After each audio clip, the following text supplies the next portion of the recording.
హిందూ ధర్మాలకు చెందిన బ్రహ్మ, విష్ణు, మహేశ్వరులతో పాటు ఇతర దేవీ దేవతలు అందరూ కూడా మన భారతదేశ ప్రాచీన కాలానికి చెందిన నివాసులు.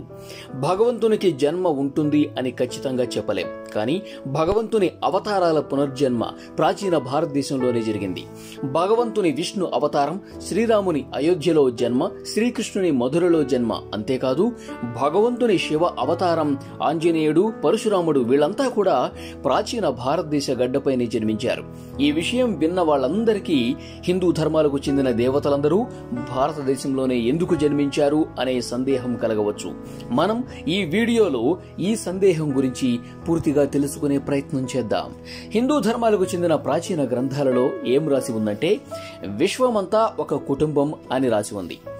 మనకు మన సందేహానికి సరైన జవాబు ఇందులోనే దొరుకుతుంది. ప్రస్తుతం మనం చూస్తున్న భారతదేశం గతంలో భూభాగంలో చాలా భాగం విస్తరించి ఉండేది. కొన్ని వేల సంవత్సరాల క్రితం భారత్కు నలువైపులా సముద్రం ఉండేది. ప్రపంచంలో ఉండే ప్రతి భూభాగం అప్పుడు భారతదేశంలో ఒక భాగమే. భారతదేశాన్ని గతంలో జంబూ ద్వీపంగా పిలిచేవారు.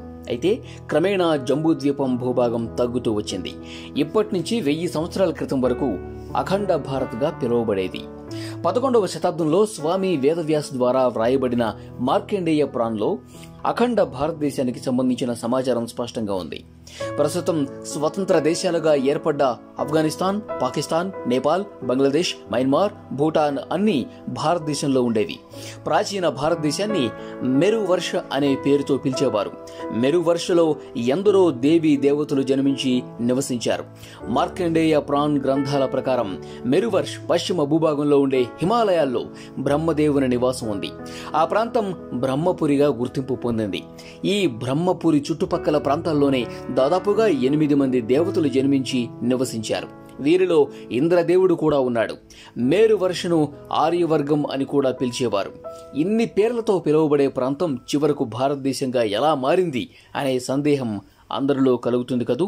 మరికొందరికి శ్రీరాముని తమ్ముడైన భరతుడు ఈ భూభాగాన్ని పరిపాలించాడు కాబట్టి భారతవర్ష అనే పేరు వచ్చిందని భావిస్తే గనక అది నిజంగా పొరపాటే. వాయు పురాణం ప్రకారం ఆర్యవర్గాన్ని శాసించే మహారాజు ప్రియవ్రత్కు వారసుడు లేకపోవడంతో తన కుమారుడైన కేశవును దత్తత తీసుకున్నాడు. తర్వాత కేశవ్ ఆర్యవర్గానికి యువరాజయ్యాడు. ఈ కేశవ మహారాజు కుమారుడైన భారత్ పేరుగానే భారతదేశం అనే పేరు ఏర్పడింది. అంతేకాకుండా కొన్ని గురుధర్మాలలో కురువంశానికి చెందిన దుష్యంకు కుమారుడైన భరత్ పేరుకు గుర్తుగా భారతదేశం ఏర్పడింది అని రాసి ఉంది. ఖచ్చితంగా ఎవరి పేరు ద్వారా భారతదేశం ఏర్పడిందో చెప్పలేం, కానీ ఇప్పుడున్న భారతదేశం కంటే ప్రాచీన భారతదేశం ఎన్నో రెట్లు పెద్దగా ఉండేది.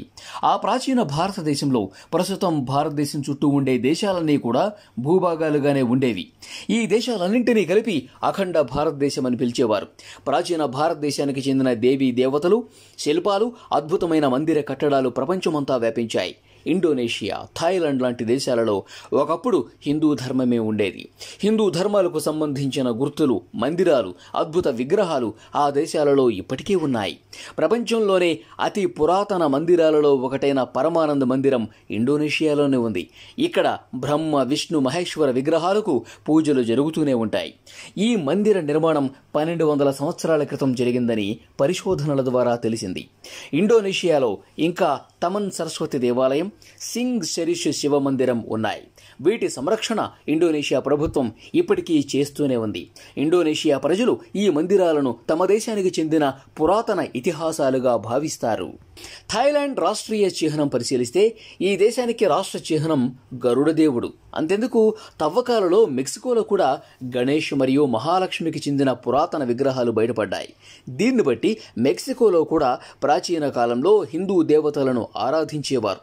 మెక్సికోలో హిందూ ధర్మాలకు చెందిన ఆనవాళ్లు చాలానే కనిపిస్తాయి. ప్రాచీన భారతదేశానికి చెందిన శాసనాలు మెక్సికో వరకు వ్యాపించాయి. కొన్ని ఇతిహాసాల ప్రకారం సంస్కృత పదం మక్షిక ద్వారా మెక్సికో అనే పేరు వచ్చింది. స్పెయిన్ దేశంలో కూడా ఒక పురాతన దేవాలయం ఉంది. ఆ దేవాలయంలో శ్రీ విష్ణువు విగ్రహం కొలువై ఉంది. అంతేకాదు భారతదేశం నుండి ఏకంగా రష్యా వరకు హిందూ ధర్మాలకు చెందిన ఆనవాళ్లను చూడవచ్చు. రష్యాలోని రూస్ ప్రాంతంలో 1200 సంవత్సరాల క్రితం నాటి విగ్రహాలు తవ్వకాల్లో బయటపడ్డాయి. ఇప్పటి నుంచి 2000 సంవత్సరాల క్రితం రూస్ ప్రాంతంలో హిందూ ధర్మం ఆచరించేవారు. ఈ ప్రాంతంలో అప్పుడు తరచుగా హిందూ దేవతల ఆరాధన జరిగేది. భారతదేశంలో ఉండే హిందూ కట్టుబాట్లు రూస్ ప్రాంతంలో కూడా ఉండేవి. అప్పటి హిందూ ధర్మానికి చెందిన ఆనవాళ్లు తవ్వకాలలో వెలుగులోకి వచ్చాయి. 2007 సంవత్సరంలో కూడా రూస్ ప్రాంతంలో హిందూ దేవి దేవతలకు సంబంధించిన ఉంగరాలు, విగ్రహాలు, నాణేలు తవ్వకాలలో బయటపడ్డాయి. కాంబోడియా దేశంలో కూడా హిందూ దేవతలకు చెందిన అనేక విగ్రహాలు, పురాతన మందిరాలు చాలానే ఉన్నాయి. కంబోడియా ప్రభుత్వం ఈ పురాతన మందిరాలను తన సంరక్షణలో ఉంచుకుంది. ఈ ప్రాంతాన్ని భారతదేశానికి చెందిన కంబు అనే మహారాజు పాలించడం వల్ల ఈ ప్రాంతానికి కంబోడియా అనే పేరు వచ్చింది.